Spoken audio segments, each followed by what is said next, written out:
दोस्तों, स्वागत है आप सभी लोगों का एक बार फिर से डेसिपीडिया के YouTube चैनल पर।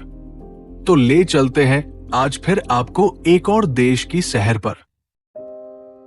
क्या आपने कभी एक ऐसे देश के बारे में सुना है जहां आबादी एक छोटे शहर से भी कम है, जिसकी न तो कोई सेना नहीं तो कोई राजधानी है।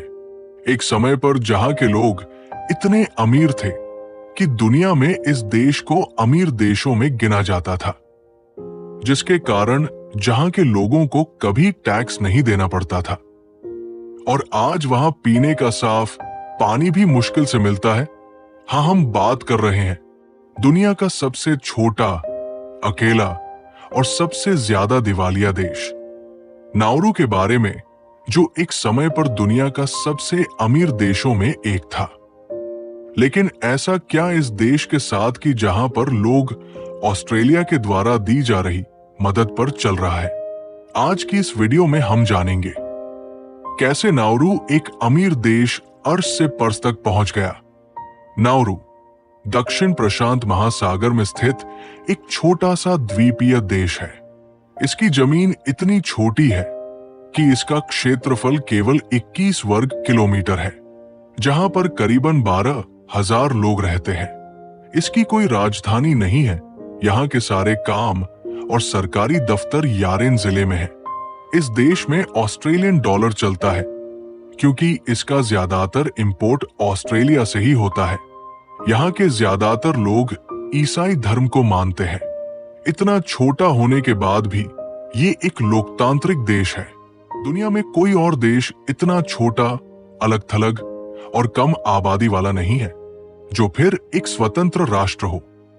आप लोगों को ये तो पता ही चल गया है कि नाउरू कभी अमीर देशों में गिना जाता था। क्या आपको पता है कि ये देश अमीर कैसे बना? जिस देश में रहने को जगह नहीं है, वहां पर ऐसा क्या था कि इस देश मिलियंस ऑफ डॉलर आ रहे थे? ये बात 1970 के दशक की। नाउरू के लोगों की प्रति व्यक्ति आय इतनी अधिक थी कि ये देश सऊदी अरब से भी ज्यादा अमीर माने जाते थे। क्यों? क्योंकि नाउरू के जमीन के नीचे दबा था फॉस्फेट, एक ऐसा खनिज जो खेती में उर्वरक के रूप में इस्तेमाल होता है। इस खनिज का खजाना इतना था कि छोटे से देश ने मल्टी मिलियन डॉलर कमाए। लोगों को काम करने की जरूरत नहीं थी। सरकार मुफ्त स्वास्थ्य, शिक्षा और घर देती थी। और टैक्स वो तो था ही नहीं, जिसके कारण नाउरू सरकार ने खूब डॉलर उड़ाए, नहीं इन आते हुए डॉलर को दूसरी जगह इन्वेस्ट किया। और किया भी तो भी यहाँ के भ्रष्ट नेताओं खा गए। जिस तरह से खनन किया गया वो अनियंत्रित और अत्यधिक था। पूरा द्वीप खोखला होता चला गया। खूबसूरत पहाड़ियों की जगह रह गई गहरी सूखी खाइयां, जिसके कारण केवल 20 ही सालों में फॉस्फेट की ज्यादातर खदानें खत्म हो गई। और तब शुरू हुआ नाउरू का पतन। 1990 के बाद नाउरू के पास कोई बड़ा संसाधन नहीं बचा।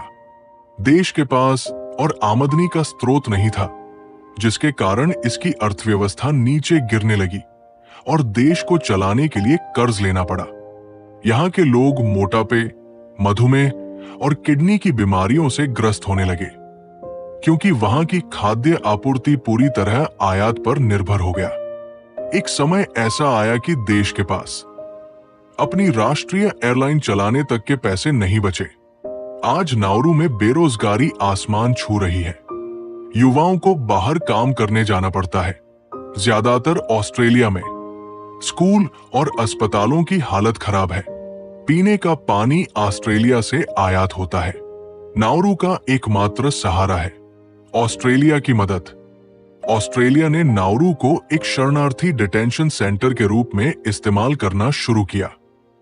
इसके बदले नाउरू को आर्थिक मदद मिलती है, लेकिन इसकी मानवाधिकार संगठनों ने कड़ी आलोचना की। कई वर्षों तक शरणार्थियों को अमानवीय हालात में वहां रखा गया। यहाँ के लोग अपने आर्थिक अस्तित्व के लिए अपने नैतिक मूल्यों की बलि दे रहे हैं। नाउरू की कहानी हमारे लिए एक चेतावनी है कि अगर प्राकृतिक संसाधनों का दुरुपयोग किया जाए तो दौलत भी बर्बादी का कारण बन सकती है। ये हमें बताता है कि किसी भी देश को केवल पैसों के बल पर नहीं चलाया जा सकता। सस्टेनेबल डेवलपमेंट ही सही रास्ता है और भविष्य की सोच जरूरी है, वरना वर्तमान चुपचाप सब खत्म कर देगा। नाउरू, जो कभी दुनिया का सबसे अमीर देश था, आज एक ऐसा नाम है जिसे दुनिया धीरे धीरे भूल रही है। एक छोटा सा द्वीप जिसने आसमान छुआ और फिर मिट्टी में समा गया। क्या हम नाउरू से सीखेंगे या हम भी कहीं वही गलती दोहराएंगे? अगर आपको यह वीडियो पसंद आया हो तो इसे लाइक करें, शेयर करें और चैनल को सब्सक्राइब जरूर करें। कमेंट में बताइए, क्या आपको लगता है कि नाउरू फिर से उठ पाएगा? मिलते हैं अगली वीडियो में एक और देश की अनसुनी कहानी के साथ।